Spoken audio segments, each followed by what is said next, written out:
Chandigarh news express में आप सभी का स्वागत है और अब खबरें विस्तार से। चंडीगढ़ में यह पहली बार हुआ है कि कोरोना काल के दूसरे दौर में गरीबों के लिए आवाज़ को सेकेंड इनिंग के चेयरमैन आर.के. गर्ग ने बुलंद किया है। गर्ग ने कहा कि जब राजनीतिज्ञों ने आवाज़ अपनी उठाई तो प्रशासन ने उनके साथ बैठक कर सलाह मशविरा करी।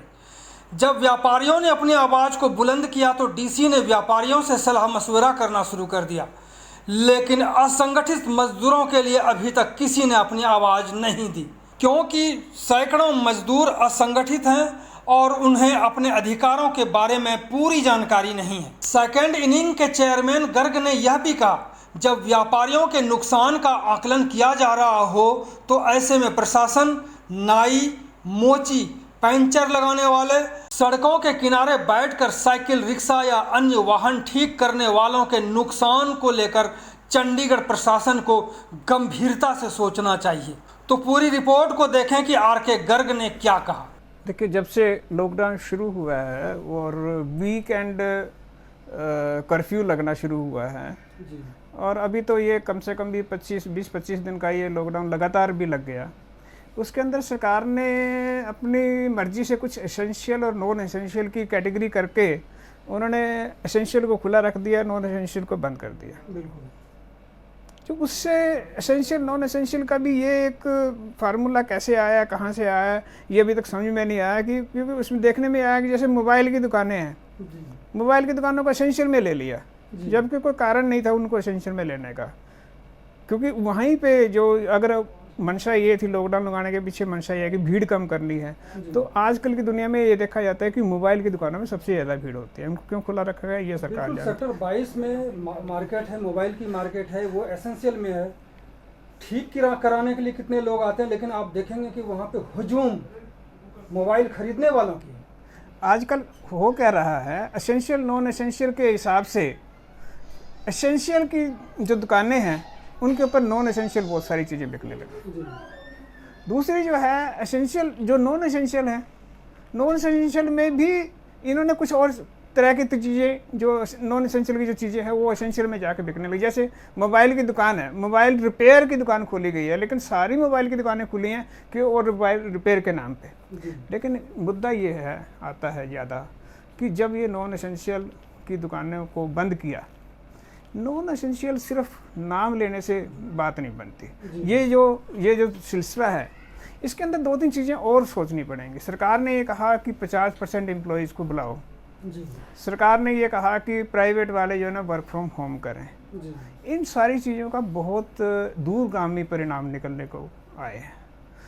जब दुकानें या व्यापार या नॉन एसेंशियल की जो चीज़ें बंद होने की, उनके बहुत सारे कर्मचारी, बिल्कुल उनके साथ बहुत सारे लोग जुड़े हुए हैं, जो थोड़ा थोड़ा सामान खरीद के सड़कों के साइड पे या कहीं छोटी छोटी दुकानें या गुमचे लगाते हैं, वो सारे उनके सारे काम बंद हो गए, वो सारे प्रभावित हो गए। दूसरी जो है बात, जो उनके पास काम करने वाले करिंदे थे, हमारा जो और वेजेस का, लेबर का जो सिस्टम है अभी भी ज़्यादातर अनऑर्गेनाइज्ड है।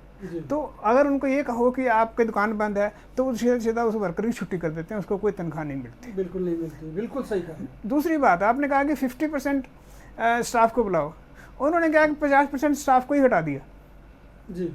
तीसरा उन्होंने कहा कि वर्क फ्रॉम होम करो, तो उन्होंने अपने एम्प्लॉयज़ को घर ही बिठा दिया। परिणाम 50% वाले थे उसको घर नौकरी चली गई, उनकी नौकरी चली गई। इनको वर्क फ्रॉम होम था, उनको घर में बिठा दिया, तो वो उनको कुछ नहीं मिलता। तो हमारा जो सेक्टर है, हमारे यहाँ सोशल सिक्योरिटी नाम की कोई चीज़ नहीं है। तो जिन लोगों का भी काम नहीं करते, जो दिन में नहीं काम करते, उनको शाम को दिहाड़ी नहीं मिलती है।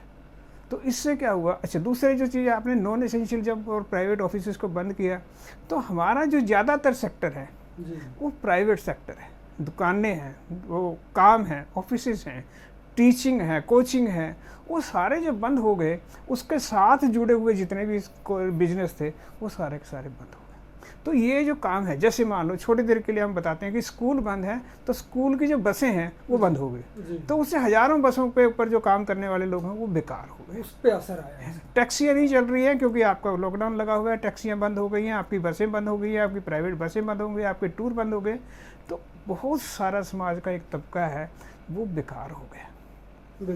ठीक है, हम ये कहते हैं कोई बात नहीं है, क्योंकि कोरोना आया है तो हमें अपना जीवन बचाना है, वो ज़्यादा इम्पोर्टेंट है, ठीक बात है, लेकिन साथ में रोजगार भी जरूरी है। रोजगार भी चाहिए, रोजगार भी चाहिए, लेकिन सरकार ने अब कहा कि हम व्यापारियों से बात करेंगे, लेकिन मुझे ये समझ में नहीं आया कि ये सरकार ने ये नहीं सोचा कि व्यापारी वर्ग के अलावा जो बाकी का समाज है, 90% तो दूसरा ही समाज है, व्यापारी तो 10% होंगे या 5% होंगे, 90% जो समाज का दूसरा हिस्सा है, उससे बात करने के लिए सरकार ने किसी भी एसोसिएशन को, किसी भी कंसर्न सिटीजन को या इन चीज़ों के लिए जो काम करते हैं उनको नहीं बुलाया। जो दूसरा तबका जिसके बारे में आप कहना चाह रहे हैं, वो कौन सा तबका है? जरा से इसको थोड़ा सा क्लियर करिए कि वो कौन सा तबका है।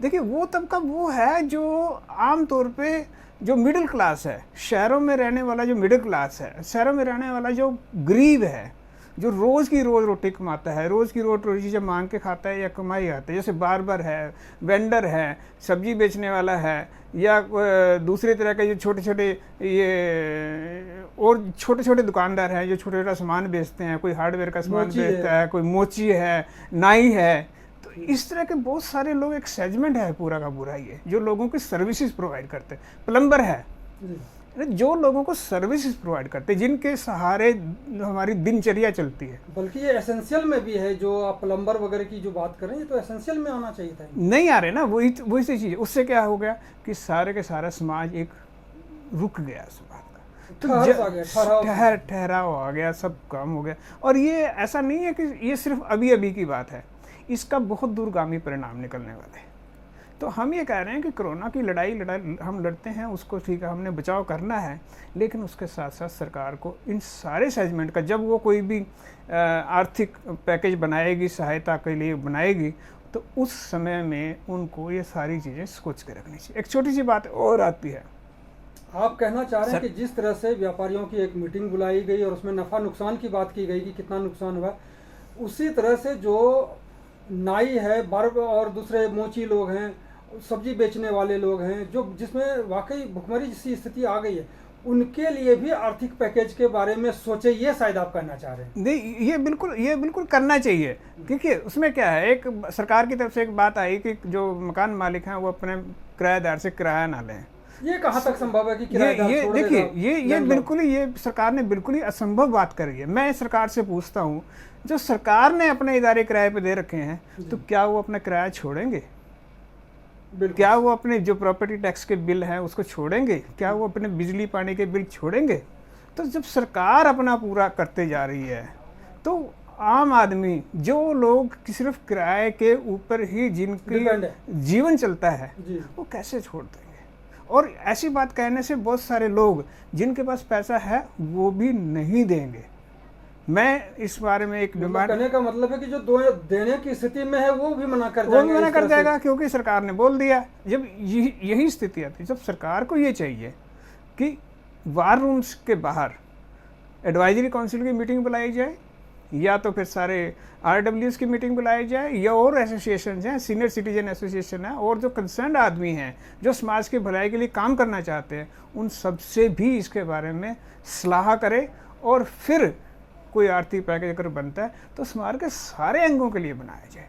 बिल्कुल सही कह रहे हैं, ये ज़्यादा जरूरी का। एक चीज़ गर्ग साहब और भी मुझे थोड़ी समझाने की कोशिश करिए कि प्रशासन ने जब आवाज़ उठी राजनीतिज्ञों की ओर से, तो राजनीतिज्ञों की मीटिंग बुलाई गई, पॉलिटिकल लोग गए। फिर जब व्यापारियों की तरफ से आवाज़ उठी तो व्यापारियों की भी मीटिंग बुलाई DC ने। आखिरकार आवाज़ उठने के बाद ही किसी को ये क्यों बुलाते हैं मीटिंग में? वैसे क्यों नहीं बुला लेते? एक प्रैक्टिकल ये देखें कि अब जो अनऑर्गेनाइज्ड हैं तो उनको भी बुला करके उनकी भी स्थिति को जानने की कोशिश की जानी चाहिए। हो सकता है एक बड़े अधिकारी मीटिंग ना लें इस पर, लेकिन जो और भी अधिकारी हैं, जो बड़े अधिकारियों से छोटे अधिकारी हैं, वो भी उनके बीच में जाकर के एक सर्वे कर सकते हैं, उनकी स्थिति को जान सकते हैं, और फिर उसके लिए एक पैकेज तैयार कर सकते हैं। ये भी हो सकता है। ये बिल्कुल एक हास्यास्पद सी बात लगती है कि जो शोर मचाए उसकी बात सुन लो, और जो बेचारा निरीह आदमी है, जो कमज़ोर आदमी है, सरकार का मध्यम जो समाज का मध्यम वर्ग है, जो समाज का जो गरीब आदमी है, जो अपनी दिहाड़ी कमाने के लिए खड़ा रहता है, इंतजार करता रहता है, वो बेचारे कुछ बोल नहीं सकते, उनकी बात को बिल्कुल अनसुना। आपने कल देखा होगा CNN न्यूज़ में कि किस तरह से शौचालय पर जो काम करने वाले हैं 5 और 6 महीने से उनकी सैलरी नहीं मिली है। ये सिर्फ एक शौचालय की बात आप कर रहे हो, सिर्फ एक नहीं मैं है। एक उदाहरण इस की तरह बात के एक उदाहरण आपने दिया, ये बहुत अच्छा किया सीएनई ने। लेकिन मैं एक साथ में कह रहा हूँ कि कितने ऐसे सरकार के कॉन्ट्रैक्टर्स हैं कि उन्होंने अपनी सारी जो मजदूरी है वो वक्त पे दी है या नहीं दी है।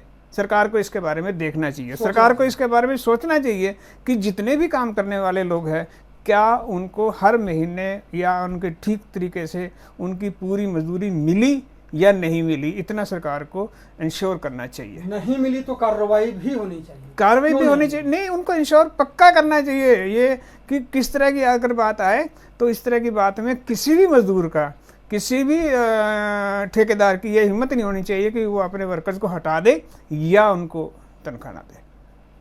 ये सरकार, मुझे लगता है कि ये सरकार इसके बारे में आवाज़ उठाने के बाद तो कम से कम ये सोचेगी, और ये समाज के सारे अंगों को अगर कोई पैकेज मिलना है या कोई राहत देनी है तो सबको सोच के राहत देनी चाहिए, ना कि सिर्फ एक। ये नहीं कि जो आवाज़ उठा रहे हैं, जो चिल्ला रहे हैं उनको मिल गया, जो नहीं बोल रहे हैं उसके लिए कोई सोचने वाला भी नहीं। सरकार को ये वेलफेयर, ये सरकार के लिए सब समाज के सारे अंग बराबर होने चाहिए, और उनको सबका कल्याण सोचते हुए उनके बारे में पूरी स्कीम बनानी चाहिए और उनको पूरा लाभ देना चाहिए। जैसे आप सेकेंड इनिंग के चेयरमैन हैं और सामाजिक काम से जुड़े हुए हैं, जो सोशल वेलफेयर एसोसिएशन है, खासकर जो RWA वगैरह हैं, इनके बारे में भी आपको कुछ सलाह देनी चाहिए, क्योंकि ये बिल्कुल चुप बैठे हैं। अगर इनको नहीं बुलाया जा रहा तो ये भी नहीं कह रहे कि मुझे बुलाया जाए। देखिए, मुझे ऐसा लगता है सबसे ज़्यादा नज़दीक लोगों के बीच में RWA वाले हैं, ना कि राजनेता या कोई और। देखिए मैं ये कहना चाहूँगा कि जो भी समाज के जो RWA हैं वो लोगों के बीच में रहते हैं, तो उनको अपने अपने सेक्टर्स की, अपने अपने एरिया की जो भी समस्याएं हैं उनके बारे में बात करनी चाहिए और उनको अपनी आवाज़ उन तक पहुँचानी चाहिए। और मैं सब सरकारों से, सबके लोगों से भी ये आह्वान करूँगा कि जिसको जो भी दिक्कत आ रही है समाज के अंगों में, ऐसे बहुत सारे सेगमेंट्स ने जाके 17 सेक्टर में प्रदर्शन किया है अपने उसका, तो वो कम से कम चलो प्रदर्शन ही करें, कम से कम अपनी बात को किसी के तरीके से, किसी भी बात से वो लिख के, कह के, बोल के बताएं, ताकि उनकी समस्याओं को सुन के उसके ऊपर कोई ना कोई निदान लगाया जाए। और जितने भी ये RWA है या प्रतिनिधि है या एसोसिएशन है, इनके ऊपर ज़्यादा जिम्मेवारी होती है ऐसे मौके पे कि वो इस चीज़ का सुनिश्चित करें कि उनको उनका पूरा हक, उनको पूरी सहायता मिल सके। मुझे लगता है कि गर्ग साहब, आपकी बात जो है प्रशासन तक जरूर पहुंचेगी। आपका CNE के साथ बात करने के लिए बहुत बहुत धन्यवाद। बहुत बहुत धन्यवाद। आपने ये इस मुद्दे पे बहुत हेल्प करके आप उठा रहे हो, और मुझे लगता है सरकार इस बारे में जरूर कुछ ना कुछ कार्रवाई करेगी। धन्यवाद। तो यह थी प्रस्तुति राज सिंह। चंडीगढ़ न्यूज एक्सप्रेस के साथ बने रहने के लिए आप सभी का बहुत बहुत धन्यवाद।